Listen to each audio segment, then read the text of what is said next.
Жизнь семьи князя Батулинского наслега Герасима Максимовича Николаева ничем не отличалась от быта других якутских семей того времени, пока однажды в их доме не появился один очень таинственный гость. Молодой человек представился Никоном Романовым. Несмотря на то, что он заявился без приглашения, хозяева ему ничего не сказали. Вы спросите, почему? Потому что он был совершенно невидимым.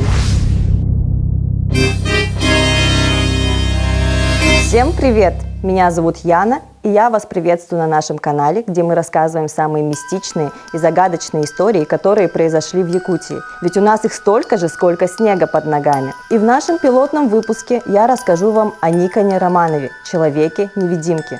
Да, вы не ослышались, он действительно проживал в селе Батулу Верхневилюйского района. И с ним связана одна из самых загадочных историй. По воспоминаниям очевидцев тех событий, к сожалению, не удалось восстановить точную картину появления Никона в деревне. Но многие говорили, что он жил и гостил в доме князя Батулинского наслега Герасима Николаева. Сначала местные приняли его за злой дух и даже обратились к шаманам, однако те их заверили, что никакой угрозы Никон не представляет. Вскоре люди свыклись с его присутствием. Они описывали его так. Это был невидимый человек, только руки были видны. На его пальце был крупный золотой перстень. Он разговаривал и по-русски, и по-якутски. Очень много писал, по ночам был слышен скрип его пера. У него был очень красивый почерк. Когда куда-то уходил, постоянно извещал, куда идет и когда придет. Иногда он становился видимым, и это был русский молодой светловолосый парень, интеллигентной и очень приятной внешности, видимо, из знатного рода. Никон был добрым, веселым, общительным. У него всегда были сигареты, которыми он делился со всеми, кто его об этом просил. А также он раздавал детям сладости. Илейтин көртөрбүтүгер мус маган илейте сырдык түүлээх, онна улахан багайы кыһыл көмүс бихилахтаахыты. Ол эрээри сахалыы да нутчылыы да бир дагана акцияна соқ колкутук саңарара, онна наһаа кырыһы байдык охуохай этере. Ону теңе олут сатабыллаахтык мастардыһара.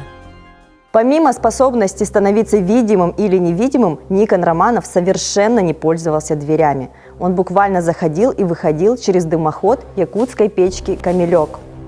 Каждый его уход или приход сопровождался звуком, который напоминал шум крыльев птиц. Также по приходу он громко здоровался. Еще одной из причуд Никона было то, что он просил готовить ему 9 разных блюд. Для него изготовили даже небольшой столик, за которым он трапезничал один.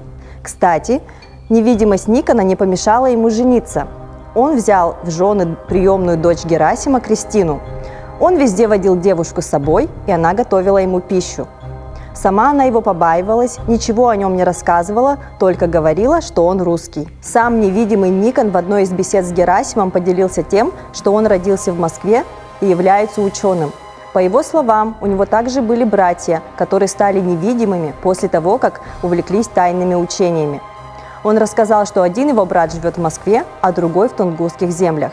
Всего их в мире таких 8. Также Никон Романов заявил, что он и его братья являются предвестниками новой жизни, предсказывал, что настанут новые времена. Всего загадочный Никон прожил в семье около 3 лет. Затем он ушел, сообщив, что его ждет долгий путь. Жену он забрал с собой, однако, по некоторым данным, она осталась в Нюрбинском районе. Там она вышла замуж и прожила остаток жизни. Про Никона Романова она ничего не рассказывала. По другой информации, она обещала хранить его тайну. Самого же Никона Романова с тех пор никто не видел. Кстати, после ухода Никона времена действительно поменялись. Установилась советская власть, поменялся режим. Это породило версию о том, что Никон являлся белогвардейцем, и местные прятали его у себя, чтобы не выдавать его красным. Также есть еще одна версия, которая гласит, что приемная дочь Кристины являлась чревовещателем и придумала эту историю и невидимого человека, чтобы заставить домочадцев исполнять свои прихоти. Эта теория легла в основу романа якутского писателя Ивана Гоголева «Хара-Кыталык». Существует много версий, кем же все-таки являлся Никон Романов. Однако нельзя отрицать тот факт, что что-то загадочное все же происходило. Много разных людей рассказывали об этом таинственном человеке и даже видели Никона в других улусах. Эта личность вызывала настолько много вопросов, что об этом еще долго будут говорить. А как вы думаете, действительно ли он был невидимым? Какая теория вам больше всего по душе? Пишите ваши комментарии под этим видео. Не забудьте подписаться на наш канал, а также поделиться ссылкой на видео в социальных сетях. Если вам понравился подобный формат, вы можете поделиться своими загадочными историями, отправив их к нам на почту, либо в социальные сети. Всем пока!